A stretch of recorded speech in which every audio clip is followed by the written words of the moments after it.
بسم اللہ الرحمن الرحیم۔ اگلے روز علی صبح عبدالشمس اپنے مکان کی چھت پر نیم خوابی کی حالت میں لیٹے لیٹے اذان کی دلکش آواز سن رہا تھا۔ کچھ دیر انگڑائیاں لینے کے بعد اس نے آنکھیں کھولیں۔ اس کی بیٹی سلمہ ابھی تک گہری نیند سو رہی تھی۔ عبدالشمس اسے جگا کر صبح کی ہوا ہوری کے ارادے سے نیچے اتر آیا۔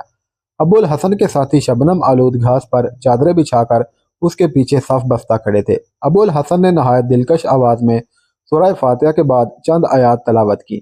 قرآن مجید کے الفاظ نے عبدالشمس کے دل میں تلاطم بپا کر دیا۔ اس کے پڑوسی عرب بھی اس کے قریب آ کھڑے ہوئے اور اپنی قوم کے نوجوانوں کے نئے طریقے عبادت کو دلچسپی سے دیکھنے لگے۔ رکوع سجود کے بعد دوسری رکعت تک عبدالشمس پر ایک بےہودی سی طاری ہو چکی تھی۔ اس نے آہستہ آہستہ نمازیوں کی طرف چند قدم اٹھائے، قریب پہنچ کر جھجکا، رکا اور جذبات کے ہیجان کسی رو کے ماتحت بھاگتا ہوا صف میں کھڑا ہو گیا۔ اس کے ساتھیوں نے بھی اس کی تقلید کی۔ نماز کے اختتام پر ابو الحسن نے اٹھ کر عبدالشمس کو گلے لگا لیا۔ عبدالشمس کی آنکھوں میں مسرت کے آنسو چھلک رہے تھے۔ ابو الحسن اور اس کے ساتھیوں نے انہیں مبارکباد دی۔ عبدالشمس نے کہا، آپ کی زبان میں ایک جادو تھا، مجھے کچھ اور سنائیے۔ ابو الحسن نے جواب دیا، یہ میری آواز نہ تھی، یہ خدا کا کلام تھا۔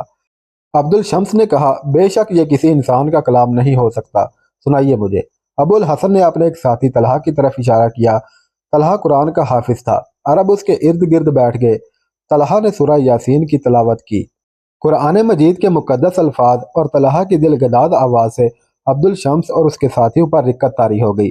تلاوت کے بعد ابو الحسن نے رسول اکرم صلی اللہ علیہ وسلم کی زندگی اور اسلام کے مختلف پہلوؤں پر روشنی ڈالتے ہوئے انہیں اسلام کی دعوت دی۔ عبدالشمس اور اس کے ساتھی جو ایک مدت سے عربوں کی عظمت کی داستانیں سن کر رسول اکرم صلی اللہ علیہ وسلم کی عظمت کا اعتراف کر چکے تھے، ابو الحسن کی تبلیغ کے بعد دین اسلام کی صداقت پر ایمان لے آئے۔ کلمہ توحید پڑھنے کے بعد عبدالشمس نے اپنے لیے عبداللہ کا نام پسند کیا۔ سلمہ ناریل کے ایک درخت کا سہارا لیے کھڑی یہ تمام واقعات دیکھ رہی تھی۔ وہ جھجکتی ہوئی آگے بڑھی اور اپنے باپ سے کہنے لگی، ابا جان، کیا عورتیں بھی مسلمان ہو سکتی ہیں؟ عبداللہ نے مسکراتے ہوئے ابو الحسن کی طرف دیکھا اور وہ بولا، خدا کی رحمت عورتوں اور مردوں کے لیے یکساں ہے۔ سلمہ نے کہا، تو میرا نام بھی تبدیل کر دیجئے، میں بھی مسلمان ہونا چاہتی ہوں۔ ابو الحسن نے کہا، تمہارا یہی نام ٹھیک ہے، تم فقط کلمہ پڑھ لو۔ سلمہ نے کلمہ پڑھا اور سب نے ہاتھ اٹھا کر اس کے لیے دعا کی۔ آسمان پر بادل چھا رہے تھے۔ اچانک موسلا دھار بارش ہونے لگی اور یہ لوگ ایک کمرے میں چلے آئے۔ تھوڑی دیر بعد بارش تھم گئی اور دلیپ سنگھ نے آ کر خبر دی کہ مہاراج آپ کا انتظار کر رہے ہیں۔ ابو الحسن اپنے ساتھیوں کو وہیں چھوڑ کر دلیپ سنگھ کے ساتھ ہو لیا۔ دوپہر کے وقت ابو الحسن واپس آیا اور اس نے اپنے ساتھیوں کو بتایا کہ راجہ اور بعض سرداروں نے اور بھی عربی گھوڑے خریدنے کی خواہش ظاہر کی ہے، اس لیے ہمارا جہاز چوتھے روز واپس روانہ ہو جائے گا۔ عبداللہ یعنی عبدالشمس نے انہیں کچھ دن اور ٹھہرنے کے لیے کہا، لیکن ابو الحسن نے جلد واپس آنے کا وعدہ کر کے اجازت حاصل کر لی۔ عبداللہ نے کہا، ابھی ہمیں اسلام کے متعلق بہت کچھ جاننا ہے، اگر آپ طلحہ کو یہی چھوڑ جائیں تو بہت اچھا ہوگا۔ ابو الحسن نے طلحہ کی طرف دیکھتے ہوئے جواب دیا، اگر یہ پسند کریں تو میں انہیں بخوشی یہاں چھوڑنے کے لیے تیار ہوں۔ طلحہ نے یہ دعوت خوشی سے قبول کر لی۔ اگلے دن ابو الحسن کے ساتھی جہاز کے بادبانوں کی مرمت اور خرد و نوش کا ضروری سامان خریدنے کے لیے روانہ ہو چکے تھے۔ دلیپ سنگھ اور عبداللہ سے مشورہ کرنے کے بعد ابو الحسن نے اپنے تمام سرمائے سے 8 ہاتھی اور باقی جہاز ناریل سے بھر لیا۔ شام کے وقت ابو الحسن عبداللہ کے باغیچے میں چہل قدمی کر رہا تھا کہ پیچھے سے کسی کے قدموں کی چاپ سنائی دی۔ مڑ کر دیکھا تو سلمہ کھڑی تھی۔ وہ چہرہ جو 2 دن پہلے مسرتوں کا گہوارہ تھا اب حزن و ملال کی تصویر بنا ہوا تھا۔ وہ آنکھیں جو اندھیری رات کے ستاروں سے زیادہ دل فریب اور چمکیلی تھیں اب پرنم تھیں۔ اس نے قدرے بے اعتنائی سے پوچھا، سلمہ، تم یہاں کیا کر رہی ہو؟ ابو الحسن کا روکھا پن دیکھ کر ضبط کی کوشش کے باوجود اس کے آنسو چھلک پڑے۔ کانپتے ہوئے ہونٹوں سے درد کی گہرائیوں میں ڈوبی ہوئی آواز نکلی، آپ پرسوں جا رہے ہیں؟ ہاں، لیکن تمہیں کیا ہوا؟ تم رو کیوں رہی ہو؟ کچھ نہیں، کچھ بھی تو نہیں۔ آنسوؤں میں بھیگی ہوئی مسکراہٹ ابو الحسن کے دل پر اثر کیے بغیر نہ رہی۔ اس نے کہا، سلمہ، تم ابھی تک وہی ہو۔ اسلام قبول کرنے کے باوجود میں تم میں کوئی تبدیلی نہیں دیکھتا۔ تمہیں اب نامحرموں کے سامنے آنے سے اجتناب کرنا چاہیے۔ ایک مسلمان لڑکی کا سب سے بڑا زیور حیا ہے۔ آپ اب تک مجھ سے خفا ہیں۔ آپ کے کہنے پر میں لباس تبدیل کر چکی ہوں، نماز پڑھ چکی ہوں، پرسوں سے میں نے گھر کے باہر پاؤں نہیں رکھا۔ کیا یہ بھی ضروری ہے کہ میں ایک مسلمان کے سامنے بھی نہ آؤں؟